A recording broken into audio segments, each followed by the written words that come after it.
Okay, chapter 10 from The Breadwinner. Bones. They were going to dig up bones. I'm not sure this is a good idea, Parvana said to Shauzia the next morning.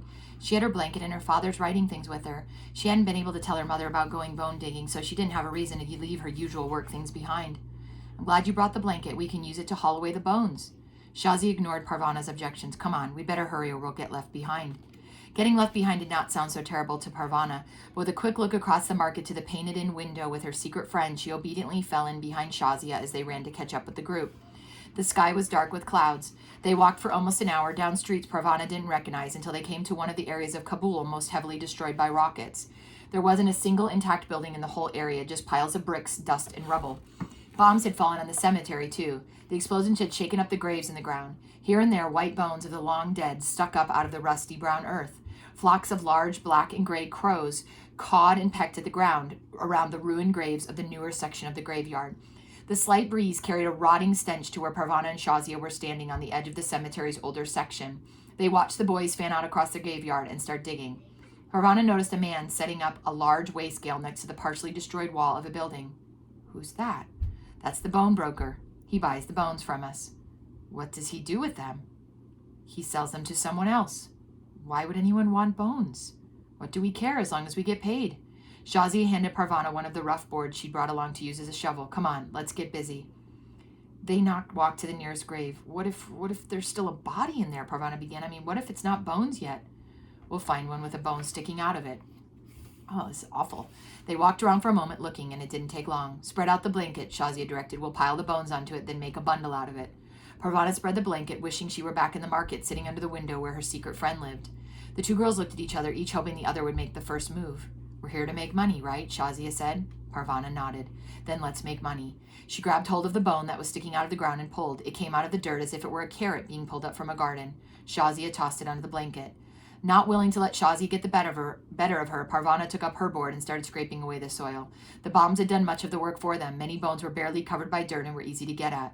Do you think they'd mind us doing this? Who? Do you think they'd mind us doing this? Parvana asked. Who? Said Shauzia. The people who are buried here. Do you think they'd mind us digging them up? Shauzia leaned on her board. Depends on the type of people they were. If they were nasty, stingy people, they wouldn't like it. If they were kind and generous people, they wouldn't mind. Would you mind? Shauzia looked at her, opened her mouth to speak, then closed it again and returned to her digging. Parvana didn't ask again. A few minutes later, Parvana unearthed a skull. Hey, look at that. This. She used the board to loosen the ground around it, then dug the rest of it with her fingers so she wouldn't break it. She held it up to Shauzia as though it were a trophy. It's grinning. Of course it's grinning. He's glad to be out in the sunshine after being in the dark ground so long. Aren't you glad, Mr. Skull? She made the skull nod. See, I told you. Prop him up on the gravestone. He'll be our mascot. Parvana placed him carefully on the broken headstone. He'll be like our boss, watching us to make sure we do it right. They cleaned out the first grave and moved on to the next, taking Mr. Skull with them. He was joined in a little while by another skull. By this time, their blanket was full of bones. There were 5 skulls perched in a row, grinning down at the girls. I have to go to the bathroom, Parvana said. What am I going to do? I have to go too, Shauzia looked around. There's a doorway over there, she said, pointing to her nearby ruined building. You go first. I'll keep watch. Over me? Over our bones. I should go right out here? No one is paying attention to you. It's either that or hold it. Parvana nodded and put down her board shovel. She'd been holding it for a while already. Checking to make sure no one was looking, she headed over to the sheltered doorway. Hey, Kasim. Parvana looked back at her friend. Watch out for landmines, Shauzia said. Then she grinned. Parvana grinned back. Shauzia was probably joking, but she kept her eyes open anyway. Kabul has more landmines than flowers, her father used to say. Landmines are as common as rocks and can blow you up without warning. Remember your brother. Parvana remembered the time someone from the United Nations had come to her class with a chart showing the different kinds of landmines. She tried to remember what they looked like. All she could remember was that some were disguised as toys, special mines to blow up children. Parvana peered into the darkness of the doorway. Sometimes armies could plant mines in buildings as they left an area. Could someone have planted a landmine there? Would she blow up if she stepped inside? She knew she was faced with 3 choices. One choice was to not go to the bathroom until she got home. That was not possible. She really couldn't hold it much longer. Another choice was to go to the bathroom outside the doorway where people might see her and figure out she was a girl. The third was to step into the darkness, go to the bathroom in private, and hope she didn't explode. She picked the third choice. Taking a deep breath and uttering a quick prayer, she stepped through the doorway. She did not explode. No landmine? Shauzia asked when Parvana returned. I kicked them out of the way, Parvana joked, but she was still shaking. When Shauzia came back from her trip to the doorway, they made a bundle of the bones in the blanket with the skulls thrown in and carried it together over to the bone broker and his scales. He had to fill the bucket on the scales 3 times to accommodate all their bones. He added up the weight, named an amount, and counted out the money. Parvana and Shazia didn't say anything until they were all away from the bone broker's stall. They were afraid he might have made a mistake and given them too much. This is as much as I made in 3 days last week, Parvana said. I told you we'd make money, Shazia said as she handed half the cash to Parvana. Shall we quit for the day or keep digging? Keep digging, of course. Mother expected her for lunch, but she'd think of something to tell her. In the middle of the afternoon, there was a small break in the clouds.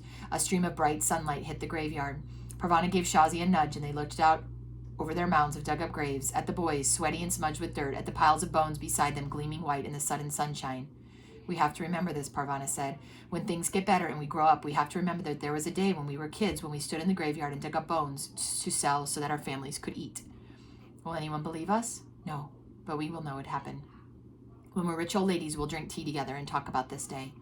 The girls leaned on their board shovels, watching the other children work. Then the sun went back in and they got back to work themselves. They filled their blanket again before stopping for the day. If we turn all this money over to our families, they'll find things to spend it on and we'll never get our trays, Shazia said. I think we should keep something back, not to turn it all over to them. Are you going to tell your family what you were doing today? No, Shazia said. Neither will I, Parvana said. I'm just going to turn over my regular amount, maybe a little more. I'll tell them someday, but not now. They parted, arranging to meet again early the next morning for another day of bone digging. Before going home, Parvana went to the water tap. Her clothes were dirty. She washed them off as best she could while they were still on her. She took the money out of her pocket and divided it in 2. Some she put back in her pocket to give to her mother. The rest she hid in the bottom of her shoulder bag next to her father's writing paper. Finally, she stuck her whole head under the tap, hoping the cold water would wash the images of what she had done all day out of her head. But every time she closed her eyes, she saw Mr. Skull and his companions lined up on the gravestones, grinning at her. And that's the end of chapter 10.